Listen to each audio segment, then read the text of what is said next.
Happy New Year everybody, MJ2005 Gundam here, and today I'm going to be re-reviewing the high-grade Gundam Barbatos from Mobile Suit Gundam Iron-Blooded Orphans. The 8th Goetic Demon and the Duke of Hell, this vessel is the Gundam form of everyone's favorite demon across modern media. For a kit that costs a mere 1000 yen, you get a total of 7 runners and a moderately sized sticker sheet. Despite featuring a near full inner frame in the form of the Gundam Frame Type 1, the build is actually extremely simple. The plastics show extremely low susceptibility to nut marks, while seam lines aren't an issue either. Besides the unique build compared to high-grade kits outside the Iron-Blooded Orphans line, this kit is also beginner friendly and makes for a great starter kit for the value. Straight assembly complete and you have a solid high-grade representation of the Gundam Barbatos 4th form, its original form. There are some visual deviations compared to the line art, but none of them detract from the overall aesthetics. Color separation is fairly good for its price, but there are quite a bit of stickers to fill in for the missing detail, namely the eyes, color detail on the crotch, side skirts, thighs, and leg thrusters, as well as the white on the main thruster and the power emblems all over the body.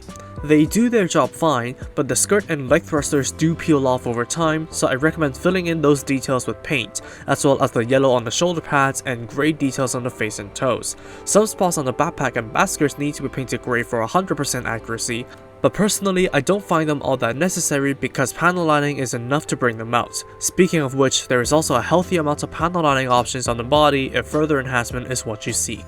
Standing at the 13cm mark is about as tall as the average Gundam. It's also interesting to see the evolution of Gundam designs for original series over the years. All we have left to see now is what the Witch from Mercury can bring to the table. Articulation begins with a double polycap neck joint that provides a wide degree of movement which is not restricted by the collar. The arms can swing up along their polycap, roll in their sockets, and rotate all the way. The shoulder armor can move up for the arms to move up perpendicularly. There is a bicep swivel, a single jointed elbow that bends a decent amount, and ball jointed wrists. There's a torso bar, and a ball joint at the waist for rolling and rotation, but the ball joint is pretty sunken, so do be careful. The front and side skirts can move, while the back skirts are stationary. The legs can rock back and forth together, and pull off fairly far kicks towards every direction. There is a thigh swivel, double jointed knees that bend a fair degree, ball jointed ankles that can rock 90 degrees side to side, adjustable ankle armor, and toes that can point up and down. And finally, the backpack thruster can move.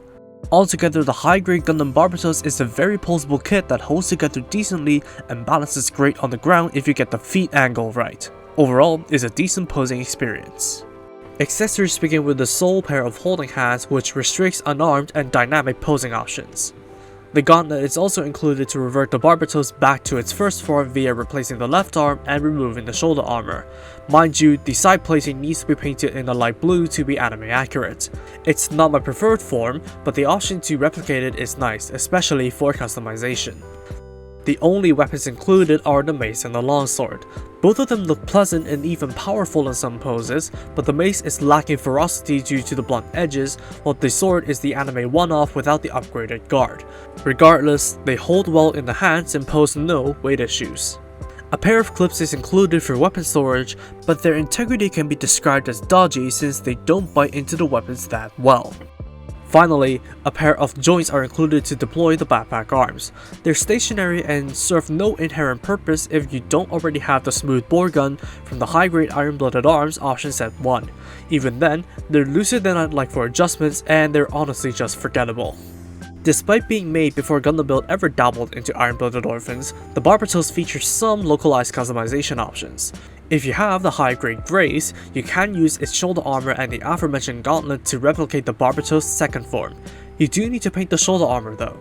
And if you have any form of the high-grade Schwab Grace, minus the Schwab Custom if you're watching after that's released, you can remove the gauntlet plating and mount the wire claw in their place for the Barbatos' third form. Both of which I prefer over the first form, but the fourth form is still my favorite. But hey, Gunpla is freedom. Or you can just hunt down for the Barbatos complete set and get those forms and then some. To sum up my review, the high-grade Gundam Barbatos is a remarkable kit. As trite as it is now, the full inner frame for this high grade was still remarkable for its time.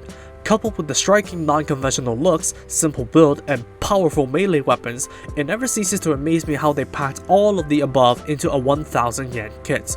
Sure, there are some drawbacks like the weapons not looking the best, the stickers lacking longevity, missing color apps, dodgy backpack clips, and the need to purchase other kits in order to make full use of the Barbatos' potential, but the final drawback doesn't bother me all too much. In essence, it's not hard to appreciate what the high-grade Gundam Barbatos has to offer as standard, and it still stands as one of the stronger releases in the high-grade Iron-Blooded Orphans line. In conclusion, it receives a solid recommended rank. Might as well slap on a beginner-friendly remark for its viability as a starting build.